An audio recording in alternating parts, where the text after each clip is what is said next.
This is the L3 Leadership Podcast, episode number 106.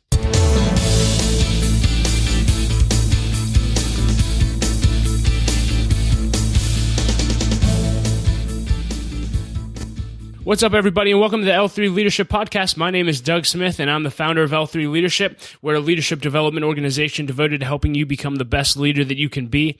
And if you're new to this podcast, we're committed to bringing you 3 episodes each month. And this specific episode is coming to you from our breakfast series, in which I sit down with leaders and extract their best leadership content. And we have a phenomenal interview for you today with Greg Weimer, and I can't wait to introduce you to him in a moment. If you've been with us for a while and listening to this podcast, I would really appreciate if you would hop on iTunes and leave a rating and review. It actually only takes about 2 minutes, but it really adds a lot of value to us and helps us get the podcast out there. So again, if this adds value to your life, we'd really appreciate that. And before we jump into the interview, I want to thank our sponsors, Bab Inc. They host our monthly leadership breakfast each month in the city of Pittsburgh, and they are an insurance broker, a third-party administrator and consulting firm in Pennsylvania and all across the country, and they are a phenomenal company, and we're so honored to partner with them. And so if you have any insurance needs or just want to see what they do, I encourage you to check them out on the web at babbins.com. That's BABBINS.com, and you can see all the great work that they're doing. That being said, I just want to jump right into the interview and introduce Greg Weimer. Usually I meet the leaders I get to meet with through referrals, and I have a friend that works for Greg.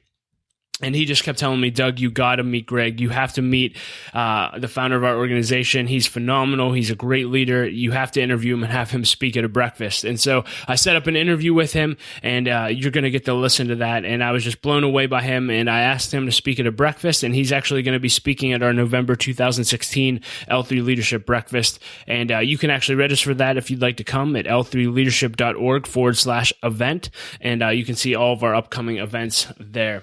Just a little bit about Greg. Greg's been in wealth management since 1986. It was then that he joined Butcher and Singer as a financial advisor, and he later moved to CNL Securities Corporation in 1989, and then American Funds in 1993, where he was a senior vice president, and he also served on the board of directors for the American Funds as well.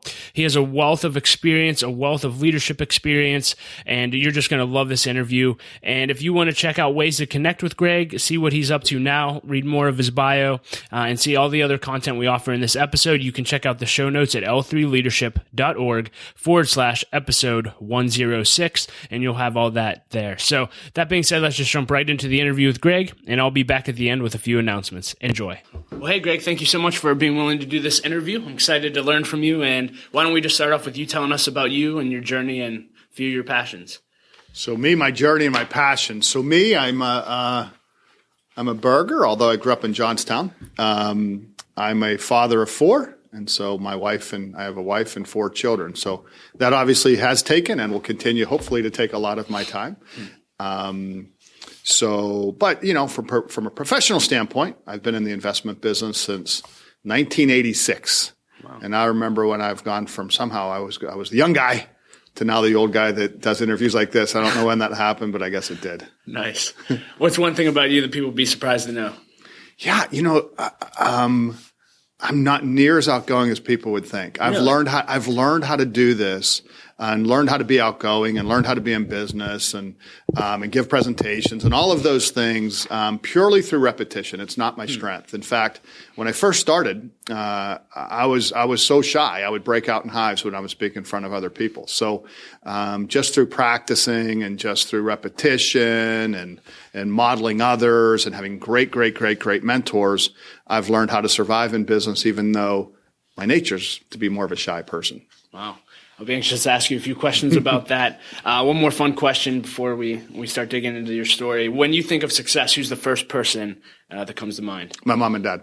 And why? So I won't do one. Actually, my pappy too. My grandfather, my pappy was, they're all. So you got to get all the family members. My son too. No, my daughter, no, it's my mom and dad. They have figured out in their lives what's really important. And that's given them 2 things that I've observed. One would be peace, and the other one is real happiness, and really understanding what you're all about. It's hard to do, but when you do, it's special. And my mom and dad have figured out and have shared with my brothers and sister and I, really what it's all about. And I think that's really what success is. Yeah. So how would you define that in your life, and how do you carry that out? Yeah. So I actually probably complicate it a little bit more than that. I think about different aspects of my life, and I try to grade myself on those different aspects on a periodic basis, whether it's spiritually, whether it's from being a dad, whether it's being a husband, whether it's being a leader, whether it's being, a partner in Confluence Financial Partners. I really think about the different aspects. Am I improving on each and every aspect of my life? And then I try to put those in balance. And sometimes I've been out of balance, but I tend to function best when I put those things in balance. But I continually work on improving every single one of them. Yeah. So Randy's a mutual friend, and and he mentioned that you're by saying Randy's a mutual friend, you assume he's a friend of mine. No, he's a mutual friend. Yeah. So he told me to ask you about goal setting. He said you're really into goals, and you said that you grade yourself in all these different areas. So I assume that you set goals in each of these areas. I do. Talk to us about goal setting in your life, and how do you do that? What's your process, and how do you track your progress? Yeah, it's funny. I assume that's like saying, "Tell me how you breathe." I don't know how you become successful without goals. I would have no idea. And I'll tell you the reason I do that is I've coached kids a lot, and when you coach kids basketball, for example, when you're coaching the 6th grade team, what I've noticed is you'll teach them a play, and they will run the play, and they forget the real purpose is to get a basket. So they'll keep running the play, and you'll say, "Why aren't you going to the hoop? Why aren't you going to the hoop?" And it's because they're running the play. "Coach, I'm running the play." It's like, no, the goal is to get a hoop. So I've always try to figure out what my hoops are and what it is I need to do to accomplish those. So I started out setting goals probably in a big way, and it's a little vague, but I remember Lou Holtz talked about like the 106 things, or what was it, 116, I don't know the number, that he wanted to do by the time he died, whatever that was. And so I did the same thing. So I had a notebook, and I put the 106 things that I want to do. So the evolution of that for me has gone, has really changed as I think about it. Because I used to say, okay, 106 things. Now my micro goals are, what are the absolute 3 things I need to get done tomorrow to be successful? Because there's channel capacity in your brains. There's only so much you can focus on. So I actually now focus on 3 things every day that I need to do to be successful.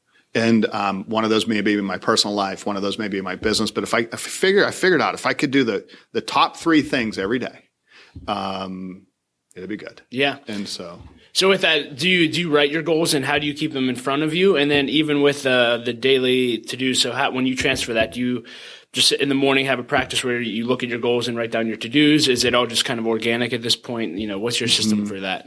Yeah. So you go from wide to narrow, right? Long-term to short-term. So I have a real clear vision of what the next 5 years should look like, or the next 10 years should look like. So once you get that true north of where you're going, and then you put together your strategic plan, which I have for the next 12 months. So then, okay, here's where I want to go in the next 12 months. And most people look at their 12-month goal and their 12-month business plan or strategic plan or action plan, whatever you want to call it. But I've always had it. I've always had a business plan. I've always had an action plan. I've always had a personal plan, 12 months. And by the way, if it's more than 2 pages, throw it away. It's too complicated. Right? Front and back's good. Laminate it, carry it with you. So I have that 12-month goal, strategic plan, and then I break it down. And so what do I need to do, this month? What do I need to do today, to get to that point? And so I really think through, where do I want to be long term? What do I need to do in the next year to get there? And then today, very specifically, what do I need to do to move the ball forward? That's good. But I've had times where, for example, I'd have 3 critical tasks I wanted to focus on, and I was obsessed about it. I mean, I would carry a little index card, and I actually, when I was I used to be a wholesaler for the American funds for a lot of years, and then I went and did other things at American funds also. But I carried around with me an index card, and on that index card, I knew my critical tasks I needed to do. And so, coming out of every meeting, I would write that check. Just like you would do a scorecard for when you're playing golf after a hole, I would check if I did those critical cards. Did I thank you for your business? Did I ask for a referral? Did I talk to you about whatever it is. And so I really figured out what were my critical tasks I had to do at that period of my life. So for example, in 2001, September 11th, I knew that the world changed and how people thought about investing had changed. So there were some critical tasks I needed to do to get people through that period of time. And so I measured them. I put them on those index cards, and then I'd bring them back to my office, and I'd put them on a thermometer in my office on how many I needed to accomplish that quarter. And I think because of that, if you do those things in tough times, good people can make incredible headway. In good times, we all sort of look the same. So the benefit of that is that in those periods, if you really get focused on your tasks / goals, you really can make incredible headway. Yeah. So this is just a fun question. I know with Lou Holtz, when he made that list, his wife really encouraged him, like, hey, if you could do anything, like dream big, like nothing is off the table, write it down. And he had some crazy ones, like have dinner with the president, win a national championship. What are a couple of your crazy goals that are on there that you feel comfortable sharing? Anything out there? I wanted to buy a horse. I have no idea why. I don't even like horses. We didn't buy a horse. That one we didn't get done. Is this still on the list? No more. No horse. We have a dog. So we settled. I wanted to go to the Masters. I wanted to take my dad and my son to the Masters. I took my dad, my son, my father-in-law. We went to the Masters. So, things like that. I wanted to do certain things professionally. I could go back and I still have the list in a notebook somewhere. I haven't focused on it for a long time. Goals change. I would think I did 75% of them. Wow. And the other 25%, I'd say probably 20% of them, I don't want to do any more than 5%. I'm not capable enough to do them. I don't know. But but I've done majority of them. If you write them down, it happens. I have no idea why. Someday they'll figure it out when you and I are gone. But if you write it down, it happens. Yeah. That's fun. So I'm curious. So you said you started in 1986. Give us a brief overview of your journey. Were you in second grade and making all these goal lists and you were just set up for success your whole life? No. Did you always know you wanted to go into finance? Essentially, how did you get to where you are today? Yeah. So I was a valet parker at a hospital, which is a weird job if you think about it. So I was in the emergent. It was my junior year in college, and the summer of.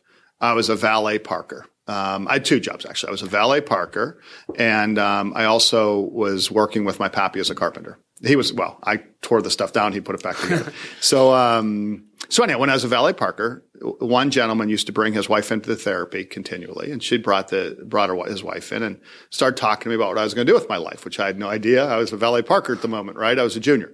And he started talking to me about buying stocks, and actually, while I was sitting there a lot of time, and I read the book, How to Buy Stocks. And I did get interested in the investment world in general.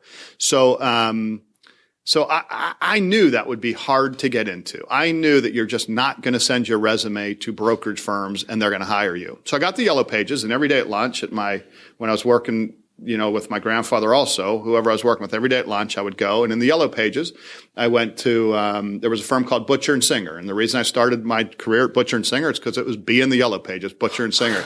And I called them, if American Express was there, I probably worked for them, or Ameriprise, whatever they're called now. So, but Butcher and Singer, so I called them. And I probably called, without exaggeration, 25 times. Finally, the manager said, what do you want? So he finally got on the phone, and I told him I would like to learn. And I guess he was so intrigued by how many times I called and wanted to make it end. He asked me to come down and interview with him. I did. That's not normal, right? No. But I think if you do normal, you're going to get normal results. Exactly. If you do what everyone else gets, What it was instilled at you at that age? Because how many 20-somethings are running around saying, I can't find a job, but they haven't even made one call. Well, I didn't want to be one of those guys. So what instilled it in me, I didn't want to be one of those guys. So most people, if you do what most people do, you're going to average to me just didn't seem interesting. So for me to get ahead, I knew I needed to do things. And by the way, almost everyone I respected tried to talk me out of it. They told me I was crazy. Who's going to listen to you? You're 20 years old. All of those things. I mean, in fact, my whole career, I've been told I couldn't do it, shouldn't do it. What are you thinking? And I don't know. I'm probably not a very good listener, so I haven't spent much time thinking about that. So that never discouraged you, and in fact, it probably just fueled the fire? it always discourages me. I just never let it change the way I behaved. I mean, it's not that if you care about people, it's not that you don't think about it. It's just, I didn't let it, I mean, I thought about it. It bothered me, but I didn't let it stop me. That's good. What defines you is what you do when you do not know what to do. So when you're coming out of college, like they're the moments, right? When you don't know what to do. You started this great idea of interviewing people. There were moments where you didn't know what you wanted to do. And they're the moments that define you. So I don't know. I just kept moving forward. That's good. So then you had this long career. What are one or two, have you had some pretty big career setbacks where you were just kind of thrown off guard? And if so, how did you work through those? Or has it been have you just coasted your way to where you are? No. I've had a ton of setbacks. I remember in 1987, I was brand new, really managing people's money. The market crashes, goes down 20-some%. And I lost my faith in the markets because I didn't understand it. I was new. I was more afraid than the clients were. And the worst moment I ever forget is I was sitting down with a couple in Greensburg, PA. She was a housekeeping at the hospital, and their account was down. And I went in, and I thought I should tell them what their account was down that night because I didn't have that many clients back then. And I clearly was bothered by her accounts being down. I remember the moment vividly. And she said, "That's okay, honey. Don't worry about it. I'll just work another year." And the fact, by the way, she didn't, after the market came back, she did great. We had her invested in the right stuff. Having said all that, that moment of understanding the impact positively and unfortunately in that very moment negatively you can have in someone, that almost shook me to my core that I no longer could be in the investment business. Wow. Yeah, that was a defining moment for me. Thank goodness the market recovered and it ended up okay. Yeah. Wow. As it always does. So what have you, I guess along the same lines, have you experienced a lot of failure throughout your career? What have you learned about failure? What do you encourage your team when they fail, or what are your thoughts on failure? Yeah, so pout for a day and move on, right? So I mean, pout for a day, but you got to move on. But in difficult times, I learned from a mentor of mine, actually, Coach Wooden, who I had the privilege of meeting multiple times and actually getting spend some meaningful time with. I didn't know who he was when I first met him, frankly. But I got to know him, had dinner, breakfast, had different meetings with him. But I asked him once, if I were going to coach, I was coaching fourth grade at St. Louis. I said, "So, Coach, this is the greatest basketball coach ever, right?" I asked him what I should be teaching the fourth grade boys. And he said, "Greg, if you could teach them how to not try to play better than the other kid, it'll be a good year." I was never so disappointed in an answer in my entire life. But I asked him why he said that, and he said, because you can't control how the other kid plays. You can only control how you play. And if you focus on things you can control and not on things you can't control, you'll be more successful. So, long answer to the question, but when I've had a disappointment, I will do my T-chart. And I do T-charts often. In fact, I think if we look in my office, it's on the wall right now. Because with the market being bumpy, I'm really focused on things I can control. So the thing, and I'm trying to avoid the things I can't, like, Fox News, CNBC, what's going on with oil prices, what's going on with China, blah, blah, blah, blah, blah. I have an opinion on all those. But I tend to think that those things, if you focus on them, increase your stress. And you do not help people by focusing on those. There are things you can control. And on the things you can control, you can control how often you talk to people. You can control their allocation. You can control what time you get up. You can control the fact that you can exercise so you can continue to think clearly. You can control so many more things. You can control the time frame in which you judge an investment. There's so many things you can control. So back to your question on goals, what I've done historically, so once I get that can list down, I will take 3 of those, and that's what I will measure. Because they tend to be the things that will have the biggest impact on success. But and if you think about it, if you're thinking about a picture of on the one side can't, those things will increase your stress and they will reduce your results. The things on the can side will actually increase your results and reduce your stress. Neither of us are on one side or the other. We just need to fight to get to the can side. But the acid test at the end of the day for me is if I know exactly what the market did that day, but I do not know exactly how many clients I talked to, I'm on the wrong side of the T. Love it. So, and again, correct me if I'm misunderstanding. An overview of your career. It seems like you became an all-star performer, individual. Then you became you got to lead a team and became excellent at that. And then now you're leading a company. Is that correct? Kind of 3 different phases. Yeah, I never thought about it that way. I would say it differently. I was a mediocre advisor in the 80s because I was too young and I had more emotion than the clients. So I wasn't as good as I should have been. I did okay. I brought in a lot of clients and did all that stuff, but I'd say I was mediocre. I was fortunate through the rest of my career to find the right mentors for whatever reason chose to take care of me and take me under their wing. And that went from, when I was at CNL, I had great mentors. When I had American Funds, they were the best group of people, the most awesome mentors. And now at Confluence, I'm fortunate to have a great group of associates and a good partner, and we have a great firm. So I've been lucky that I have the privilege of being around great people, and I've always wanted to be around great people that make me better. And ever since I was very young. And I'm 51 now, but ever since I was very young, the last 30 years, I've been very, very fortunate to be around good people that have helped to make me better. Yeah. So talk about mentoring, because I'm very passionate about this. And I see this gap. I see 20-somethings yearning to be mentored by the generation ahead of them. And I see your generation dying to pour in the next generation. And I just feel like there's this gap in between. Did the mentor relationships in your life happen organically? And do you think that you had traits, like did you intentionally pursue mentorship and pursue that growing and feedback and a teachable attitude? What advice do you have for young people on being good mentees and also attracting the right mentors, or is it all luck? No, I think you have to really look at the person and you have to have the right ones, right? Right. In school, if you copied off someone else, they called it cheating and you got in trouble, right? And you don't cheat off the kid. If you cheated off the kid that got D's, you'd end up in a bad spot. Don't cheat anyhow. It's ridiculous. It's a very bad analogy. But in business, it's called mentoring, right? Yeah. And it's called mentoring, and it's encouraged and it's legal. So I just took people that I wanted to be like, and I could see my life modeling my life after.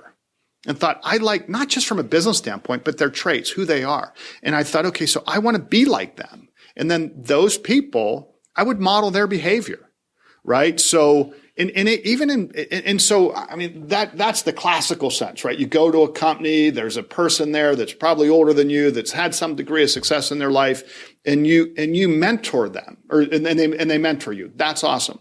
But I also watch, how people answer questions, right? So if I'm in front of, I watch people for just a certain aspect of it too. Give you an example. Jamie Dimon, JP Morgan.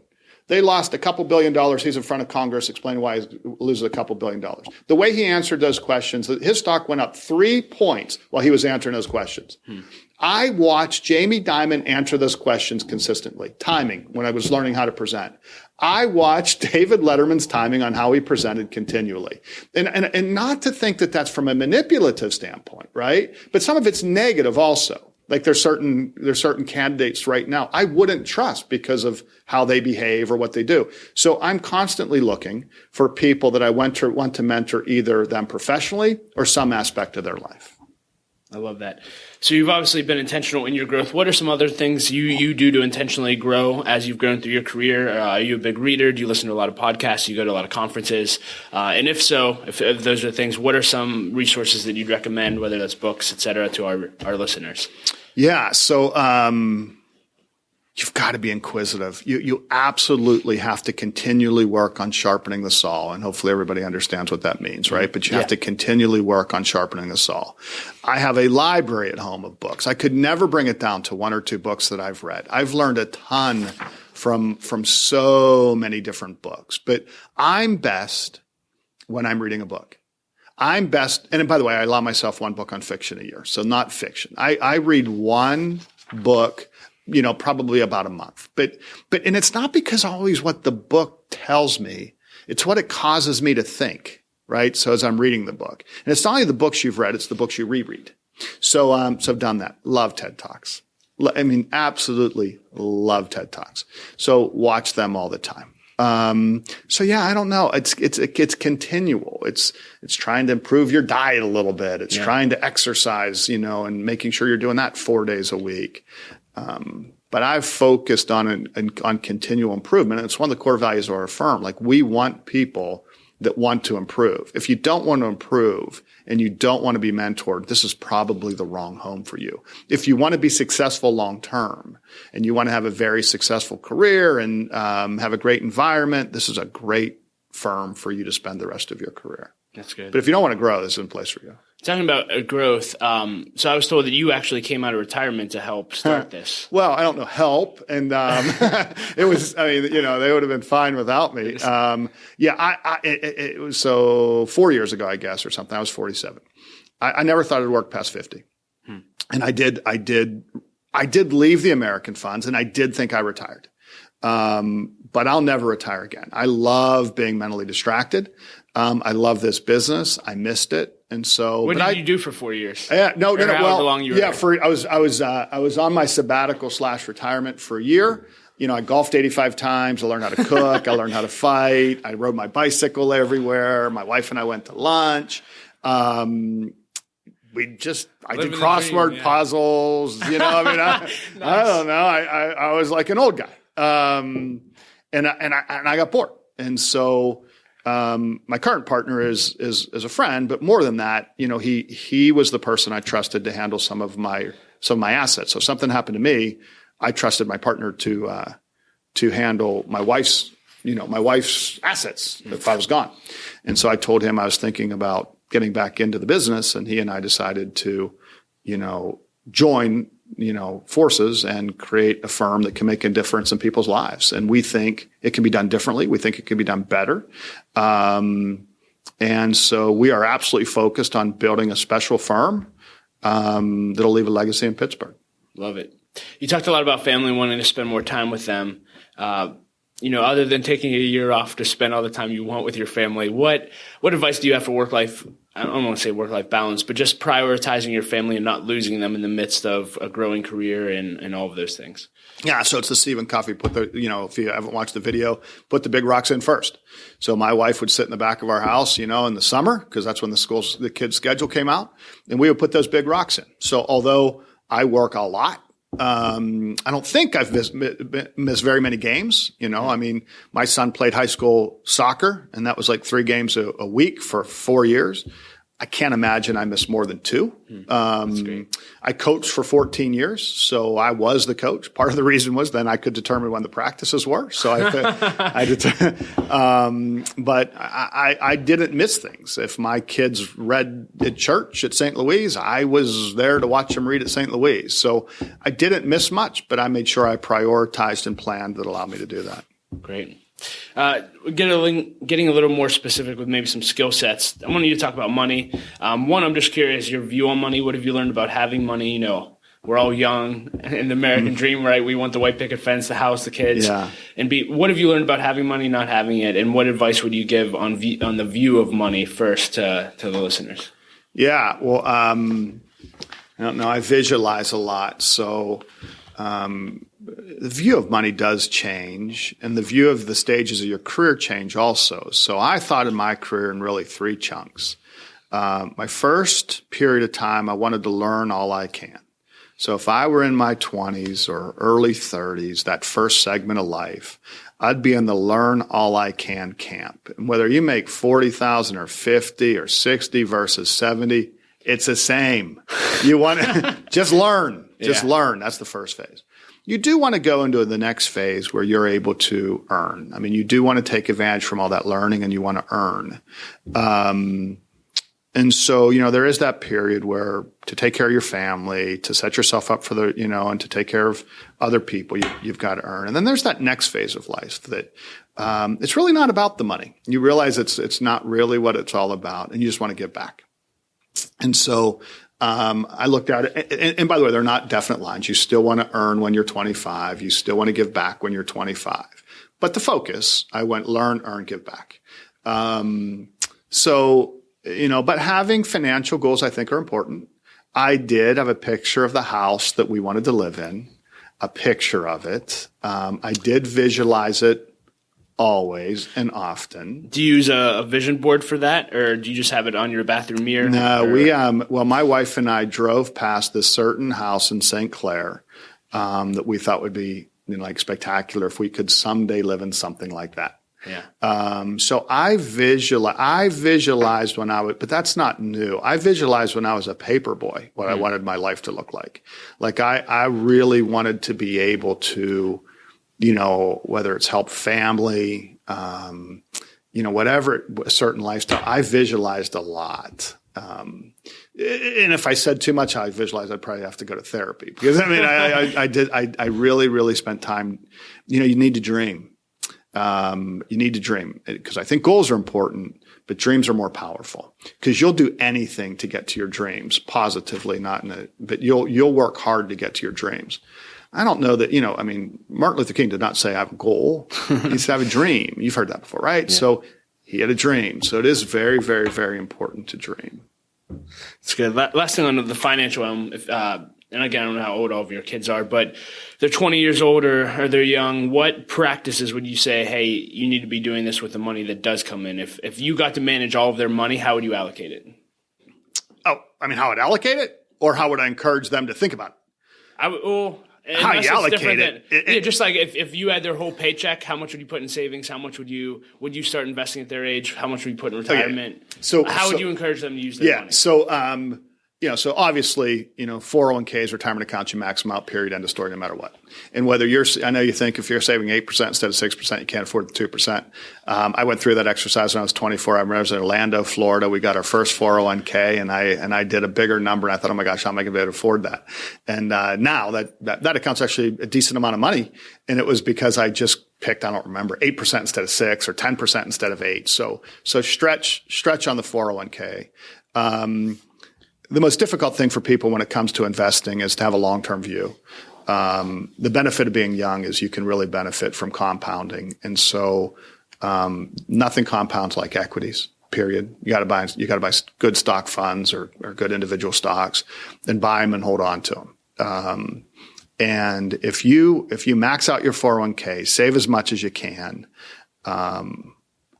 no credit cards, over time, it's amazing how it accumulates. And it has to be in equities. Now, how I've tried to encourage my kids to do that, the market was at the market low in 2009, and I gave them each a piece of money and sent my son to Ameritrade because he wanted it to be his decision.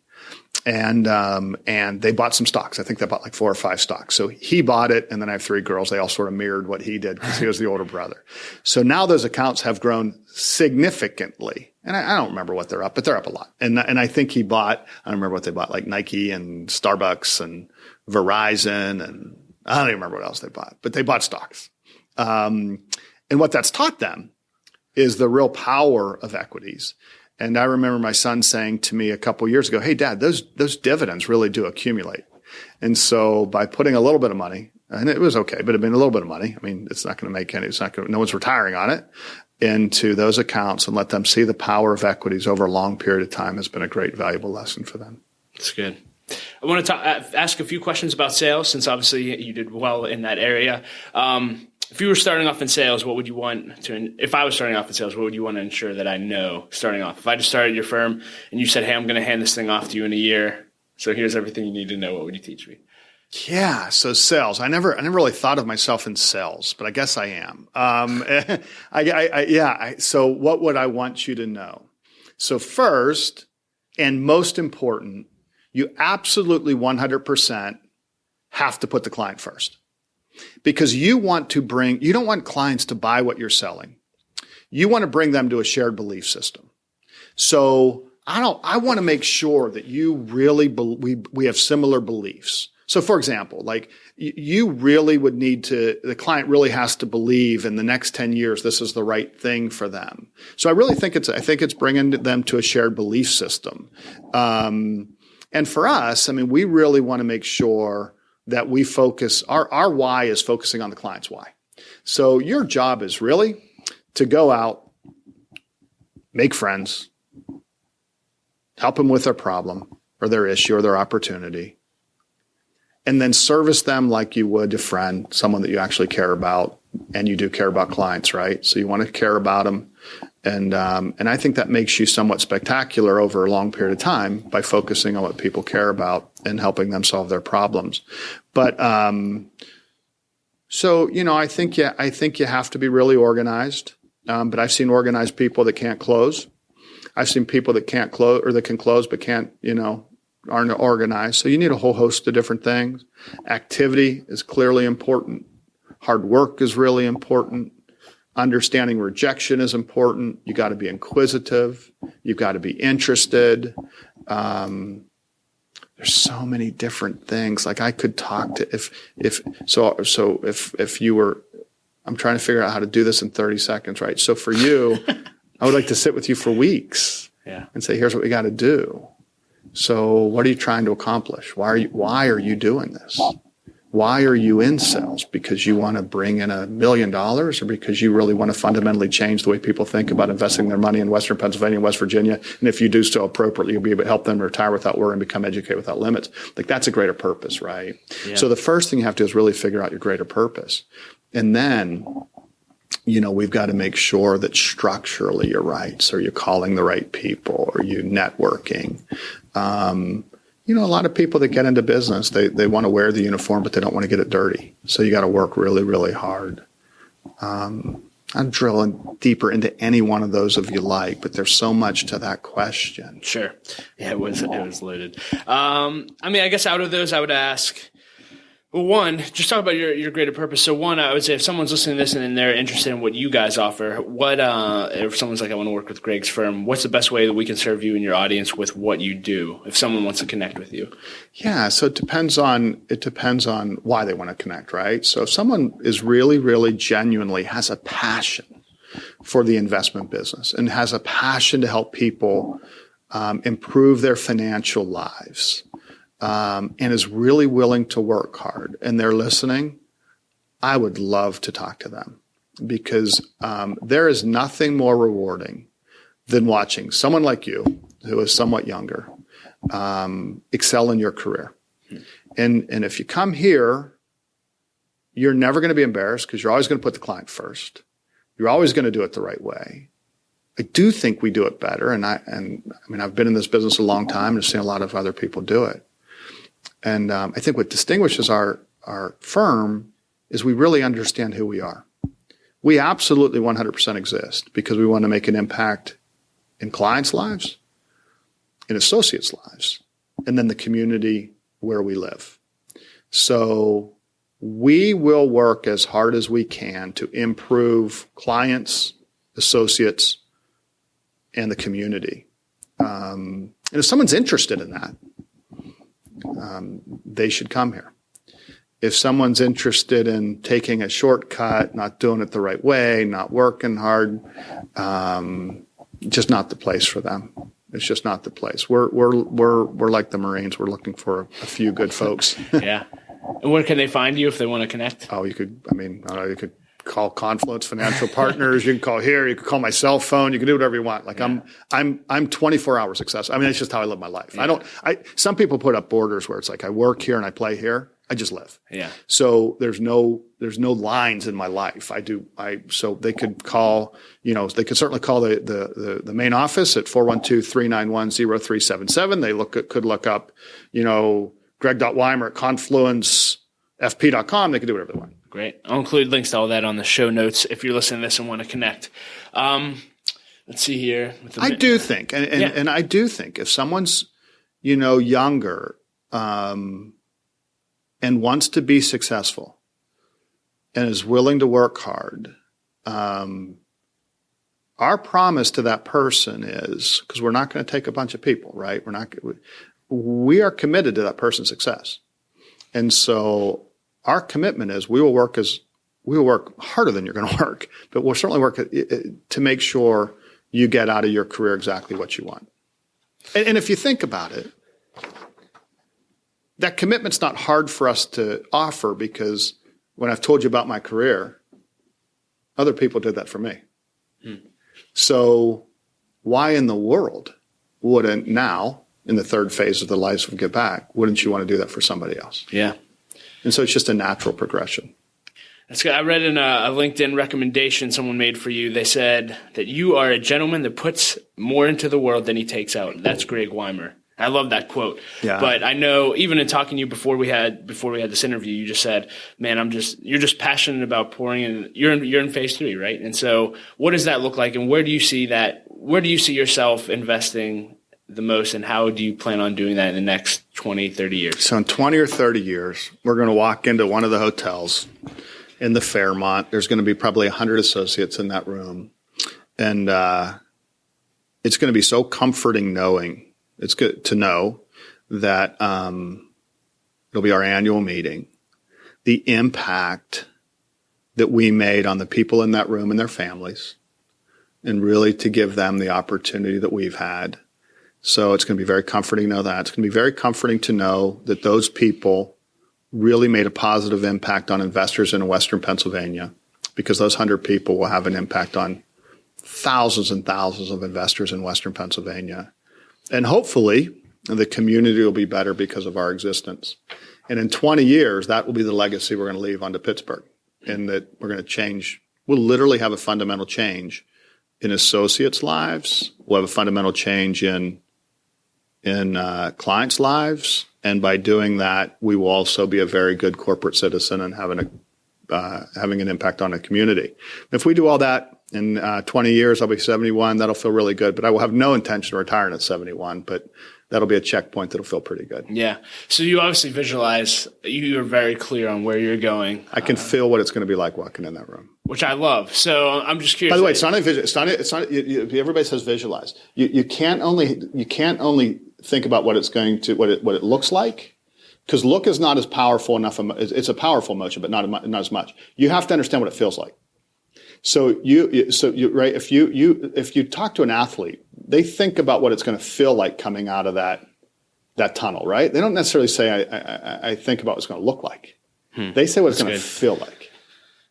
Now, is that just something that's in you that you naturally just see that far ahead or can see that? Or do you have practices where you get away for a weekend and just have dream weekends with your team? Or do you spend a lot of time meditating or reflecting each day? Or is it just in you? Oh, I always do it. So I've always done it. I mean, back from when I was a paper boy to now, I've always visualized. I visualize every interaction. I visualize, and it goes back to probably I heard that story. I don't know if it's true. I hope it's true. It would burst my bubble if it's not, that someone visualized taking 100 basketball free throws every day. The other person actually took 100 free throws every day. And the one that visualized the 100 free throws had the same improvement is the one that, and maybe I'm just lazy, so I figured it's easier than actually doing the 100 free throws. I don't know.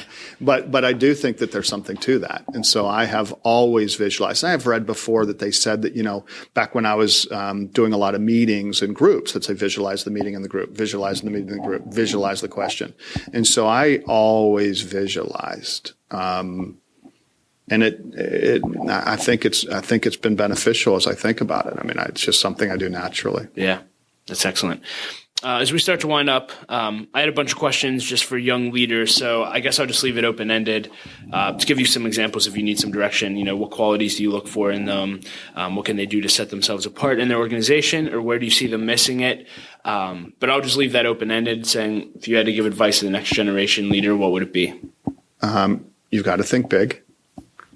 There's that book, The Magic of Thinking Big. It's one of the old ones, right? So you got to think big and you got to dream. Absolutely, number one. I think you have to show initiative. So many people come into a firm and they think they're here to participate in the success of the firm. And I think if you go in with the attitude of I'm here to create the success of the firm, it changes the way you behave. And so the differentiator will be, a lot of people say I should do that. The other people do it. And I'll give you an example. When I was younger, I didn't want to call Butcher and Singer. That felt funny to just call some firm that never heard of me. But something caused me to pick up the phone and actually dial the 7 numbers. I think back then it was a rotary phone. So, I mean, dial the 7 numbers. So do it. Show the initiative. So whatever it is you're thinking, I should do that. If I talk to 100 people, 99 will want to do it and not. The one that'll differentiate themselves is the one that actually does it. So I think you got to visualize. I think you got to think big. Clearly, you got to show initiative, and then just do it. So make the call. Love it. A few personal questions as we close. You've obviously accomplished a lot with your life. What are you most proud of so far? Most proud of? I've got a great family.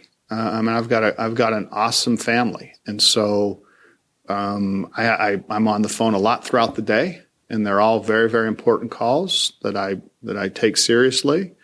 But a text from one of my kids is just awesome. So I'd say it's I've got a great family. Love it. And you obviously visualize the impact and the legacy you want your company to have in Pittsburgh and the area, but in 2030, let's just, when you pass, when you're over 100 years old and you're still working, looking back on your life, what do you want to be remembered for personally? I want to be an impact player. I want to be an impact player. In fact, one of my business plans years ago had the word impact in the middle and had all the things I want to impact. So I hope, people that I've been around are just a little bit better because of the association that we've had. I know I have been. So I understand it's not one-sided. I've taken a lot from the people I've been around in wisdom and help. So, I just hope people are a little bit better off because of the time we spent. And I think if we all do that, it's a good thing. And when you really think about legacies or business, it's all it really is, right? Just a bunch of folks helping each other out. It's all it really is. I mean, everybody talks about business like it's all complicated. It's just people trying to help each other out. I don't know. Hope I have an impact on other people. That's great. Anything else you want to leave us with? I appreciate the time. I think you doing this is awesome. I think it's a fabulous idea. And I just wish you all the success in the world. I think it's great. Thank you so much, Greg. I enjoyed our time together. Appreciate it. Yep.